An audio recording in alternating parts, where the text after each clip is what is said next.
Anda masih menyaksikan One on One, pemirsa. Pak Menko, langsung saja ini. Imigrasi kan ada di bawah Anda. Ya. Nah, ini beredar kabar dan juga berita bahwa bulan depan, per Desember 2024 ini tarif pembuatan paspor naik, Pak Menko. Nah, ini kenapa naiknya dan nanti akan seperti apa setelah kenaikan itu sendiri? Iya, saya belum tahu berapa kenaikannya. Okay. Nanti bisa dicek kepada Pak Agus ya, Menteri Imigrasi dan Pemasyarakatan. Baik. Teman, memang ada perubahan paspor kita itu. Paspor kita selama ini kan 5 tahun. Sekarang paspor itu berlaku 10 tahun. 10 tahun. Ya.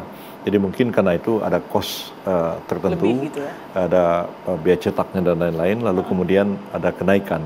Tapi kenaikan itu tidak bisa ditetapkan sendiri, karena itu kan termasuk PNBP yang ditetapkan oleh Menteri Keuangan, dan uangnya itu kan disetorkan ke kas negara.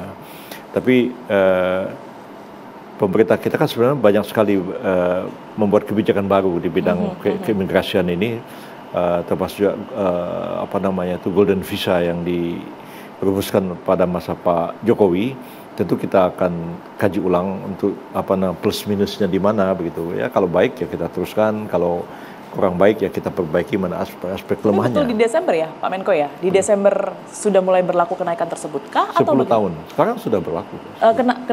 Kenaikan tarifnya? Biasanya sih itu kan dikeluarkan dalam bentuk keputusan kan. Okay.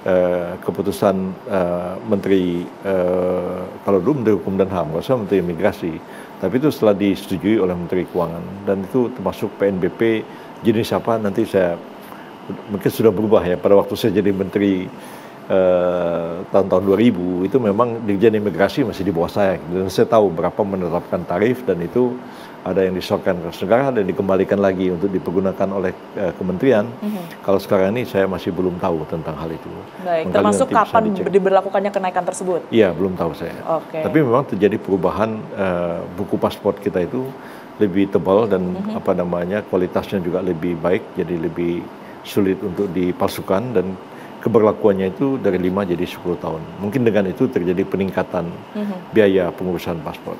Baik, terakhir Pak Menko, ini kan nampaknya dari 1 jam kami berbincang tadi, banyak sekali PR yang kemudian ini diserahkan oleh Pak Presiden kepada Pak Menko. Nah ini kapan targetnya akan diselesaikan semuanya Pak Menko? Ya, kalau hal-hal mendesak yang cepat dikerjakan tuh kami kerjakan segera, dan kelihatannya sudah banyak exercise seperti masalah internal mengenai struktur organisasi, pengisian pejabat itu tuntas hari ini, dan hal-hal yang mendesak pun kami kerjakan, misalnya masalah pansel KPK itu sudah kami selesaikan.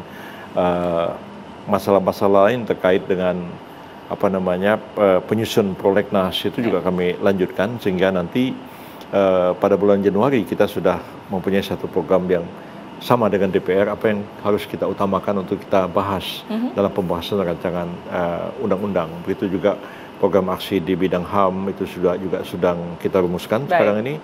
Dan sehingga nanti dalam boleh dibilang 3 bulan ini, sehingga Januari anggaran baru dilaksanakan, maka kita sudah siap dengan program untuk kita laksanakan, sehingga masyarakat betul-betul menikmati atau melihat bahwa terjadi perubahan. Itu yang tentunya dinantikan oleh masyarakat. Selamat bekerja. Sekali lagi Pak Menko, terima kasih banyak atas waktunya sudah hadir di One on One. Sehat selalu Pak Menko. Iya, sama-sama. Baik, itu tadi perbincangan saya dengan Prof. Yusril Iza Mahendra. One on One kami tutup di sini pemirsa. Saya Tiara Harha pamit undur diri. Terima kasih.